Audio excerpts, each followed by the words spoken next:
नमस्कार मित्रांनो, आज 27 मार्च 2022. आज दिवसभरात महाराष्ट्राच्या कोणत्या भागामध्ये कसे वातावरण राहील, कोणत्या जिल्ह्यांमध्ये ढगाळ वातावरण बघायला मिळेल, कोणत्या जिल्ह्यांमध्ये आज पावसाची शक्यता असणार आहे. छोटीशी अपडेट आहे मित्रांनो, एकदम कमी वेळात ही अपडेट आपण देण्याचा प्रयत्न करू. व्हिडिओ नक्कीच कुठेही स्किप न करता पूर्ण बघा. एक छोटीशी विनंती करतो, चॅनलवर नवीन असाल तर चॅनलला सबस्क्राईब करा, व्हिडिओला लाईक करा आणि व्हिडिओच्या दररोजच्या अपडेटसाठी बेल आयकॉन पण प्रेस करा. तर मित्रांनो, महाराष्ट्राच्या बऱ्याचशा जिल्ह्यांमध्ये उन्हाचा चटका वाढलेला आहे. काही जिल्ह्यांमध्ये जे जे काही तापमान आहे ते 40ही पार गेलेलं आहे. तर काही भागामध्ये 35 अंशाच्या पुढे बहुतांश भागामध्ये जी काही टेम्परेचर आहे ती सरासरी आहे. तर काही भागांमध्ये मित्रांनो पावसासाठी पोषक वातावरण होत आहे, काही भागांमध्ये ढगाळ वातावरण होत आहे. जे काही अरबी समुद्रातून वारे येत आहे, हे वारे आणि जे काही उत्तरेकडून वारे येत आहे, यांचं येथे मिलन होत आहे. या भागामध्ये एक ट्रफ रेषा बनलेली आहे. येथे मिलन होऊन मित्रांनो या परिसरामध्ये ढगाळ स्थिती उत्पन्न होत आहे. त्यामुळे काही भागामध्ये पाऊससुद्धा बघायला मिळत आहे. चला तर बघूया, आज दिवसभरात महाराष्ट्राच्या कोणत्या भागामध्ये ढगाळ वातावरण बघायला मिळेल, कोणत्या जिल्ह्यांमध्ये पावसाची शक्यता राहू शकते.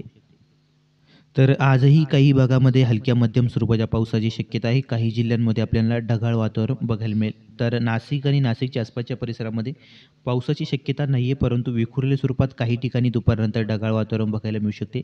अहमदनगर, नाशिक आणि अहमदनगर या 2 जिल्ह्यांमध्ये तुरळक भागामध्ये विखुरलेल्या स्वरूपात ढगाळ वातावरण बघायला मिळेल. सर्वत्र ढगाळ वातावरणाची शक्यता नाही. त्यानंतर कोकण विभागामध्ये मुंबईपासून तर इकडं पार रत्नागिरीपर्यंत म्हणजे संपूर्ण कोकण विभाग मुंबईपासून या परिसरामध्ये विखुरलेल्या स्वरूपात ढगाळ हवामान परिस्थिती आपल्याला बघायला मिळू शकते. सर्वत्र ढगाळ वातावरण राहणार नाही. दुपारनंतर ढगाळ वातावरणाचा प्रभाव आपल्याला जाणवेल. पुणे आणि पुण्याच्या आसपासच्या परिसरामध्ये पुणे, सातारा, सांगली, कोल्हापूर आणि सोलापूर या परिसरात ढगाळ वातावरण राहण्याची शक्यता आहे. विखुरलेल्या स्वरूपात ढगाळ वातावरण बघायला मिळेल.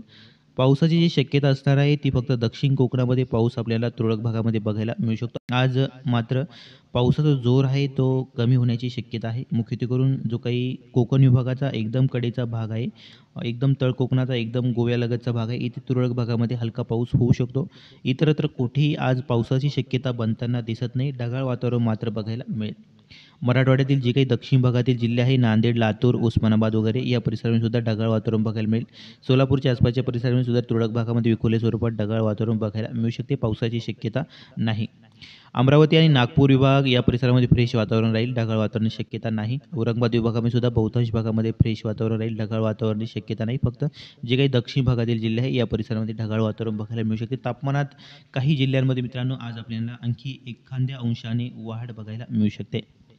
ही होती मित्रांनो महत्त्वाची अपडेट. व्हिडिओ आवडला लाईक करा, शेअर करा, चॅनलवर नवीन असाल तर चॅनलला अवश्य सबस्क्राईब करा.